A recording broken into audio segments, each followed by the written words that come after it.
ইসলাম। আউযু বিল্লাহি মিনাশ শাইতানির রাজীম। বিসমিল্লাহির রহমানির রহিম।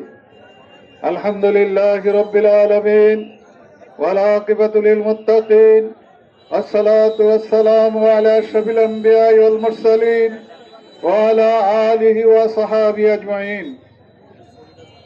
কেন্দ্রীয় কর্মসূচির অংশ হিসাবে ভোলা জেলার এই বিক্ষোভ সমাবেশের সম্মানিত জেলা, উপজেলা এবং ইউনিয়ন দায়িত্বশীল বৃন্দ, উপস্থিত কর্মী ভাইরা, ভোলাবাসী, সাংবাদিক বন্ধুগণ, আসসালামু আলাইকুম ওয়া রাহমাতুল্লাহি ওয়া বারাকাতুহু।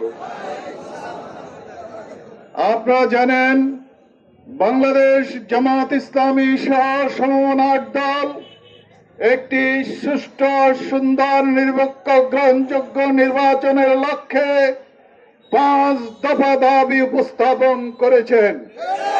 কিন্তু অত্যন্ত দুঃখজনক হলো সত্য যে সরকার এই 5 দফা দাবি বাস্তবায়ন না করে বিভিন্ন মহল থেকে প্রভাবিত হয়ে একটি তাল বাহানা নির্বাচনের দিকে অগ্রসর হচ্ছে। আমি গভর্নমেন্টকে স্পষ্ট ভাষায় জানিয়ে দিতে চাই, বাংলাদেশের জনগণ, বাংলাদেশের তৌহিদি জনতা, বিপ্লবী জনতা, ছাত্র জনতা এই প্রহসনের নির্বাচন মেনে নেবে না। সম্মানিত উপস্থিতি, আমরা স্পষ্ট ভাষায় বলতে চাই, জামাত ইসলামী সহ 8 দলের 5 দফা দাবি স্পষ্টভাবে মেনে নিতে হবে।